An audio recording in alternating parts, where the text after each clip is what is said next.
Hi everyone, it's Crazy Apple here, and for today's video, I just wanted to talk about how essentially Buriram United was able to shut down the Ashe Gragas combo that we have been seeing a lot of the PH teams have been playing over the first and second week of the WRLA. We have seen it in the hands of Naos in the previous video, and now it is NGX's turn. This is their second series of the tournament. They have won their first one against a Chinese team, and now they're going to be go against Buriram United, which is a fellow Southeast Asian APAC team in this tournament. And as usual, I'd like to start off with the draft, just to talk about how this team.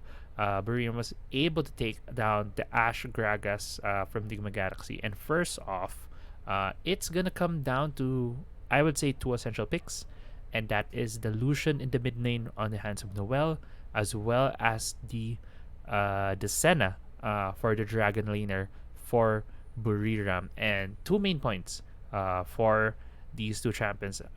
They're both marksmen, but the main point for Lucian is that he takes control over the mid lane. You can see here right now on your screen how he's already level 2 against level 1 on that Singe being piloted by Aaron. While on the other hand, Senna shares a lot of similarities to Ashe, wherein Senna is also a supportive marksman role here. And if you see on the minimap right now, we already see the Ashe being on the Baron lane alongside the Fiora of Nigma Galaxy, which is being piloted by Hyde, while you were gonna see the Senna in the bot lane. And usually, I'm just gonna let the VOD play right here. Usually, we do see still the teams not reacting to opt to put their own marksmen into the top side, but rather keeping them into the Dragon lane so that they can ensure the first shove against the counterpart who's also soloing in the bot side, which is that Gragas. But you're gonna see here Senna running to the top side because, as we mentioned in the previous video, the objective here of the Ashe Gragas, or rather the Ashe being into the top side, is that to get a lot of control over the blue buff as well as getting a lot of control over the top side. And because Golden Feet has put himself up here, this should be a numbers parity for both of these teams. What you're gonna see here, Golden Feet gonna be able to pick up 2 kills over the course of this fight because Demon Kite and Hyde tried to get a bit of that vision over the blue buff side of the map, and Golden Feet was able to get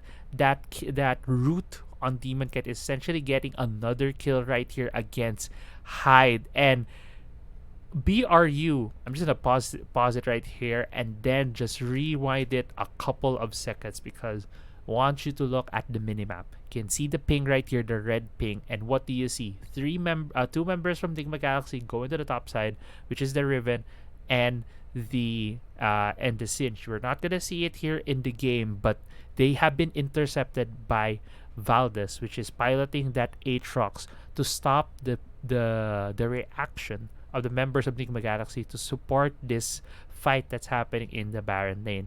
And since Noel is that marksman, he was able to clear the mid lane very quickly and react to this fight, so that after these two champions, or after these two members of Nigma Galaxy gets to the top side, they're already so low. Look at Aaron right there, just feeding himself another kill into the hands of Golden Feet. And Golden Feet has one of the best starts that I have seen on the Senna in the league and even in the pro scene. He started here 3-0. He's eventually going to be 4-0 a couple, I think a minute later into this clip, because he was going to be able to get Demon Kite. And I'll be rewinding again, just maybe a minute, to explain a bit of a mistake, I would say, on Nigma Galaxy, as well as Buriram being able to essentially capitalize on the mistake of Nigma Galaxy by using this composition. So again, one of the objectives that I've been seeing, especially from Naos trying to use this Ashe on the top side, is to get a lot of that Baron lane control. Look at where Just she is on that Riven. He's currently on the bot side. You're gonna say, "Hey, maybe he just clear. He's coming from there and is about to go to the top side."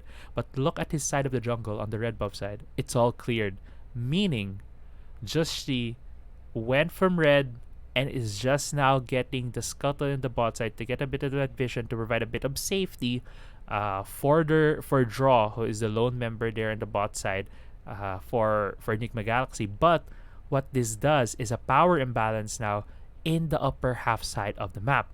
There's three members of Buriram there. There's the Aatrox, there's the Senna, and there's the Renekton being piloted by Thipper. And when the fight starts, it's immediately in favor of Buriram because they have, well, essentially Demon Kite kind of overextending as well as Hyde. And they try to get that vision. And then just rolling it back here, as you can see, a lot more members from Buriram. And then both the Riven and the Sinch trying to react, but it was too late. So eventually, this game will be won by Buriram. And by game 2, Buriram will be winning again, even though Nigma Galaxy made some adjustments. They will not opt for this Ashe supportive marksman already for Demon Kite, but instead they'll be going for the Zoe. It was a very close game, but eventually by the end, it was Buriram winning a very decisive team fight, making this series a decisive 2-0 for them, giving Nigma Galaxy their first series loss here in Wild Rift League Asia. But yeah, this should have been a much shorter video than the couple of ones that I have had on the channel. If you guys are interested in seeing more of this content, make sure to like the video, subscribe to the channel to see more of this. I've been Crazy Apple, and please do comment. Please do comment as well for any what you think of these videos, and also if you have any suggestions as well as any thoughts on the game so far, and maybe some games that you want me to analyze or specific points in matches. But yeah, that's it for me. Thank you so much. Have a wonderful rest of your day.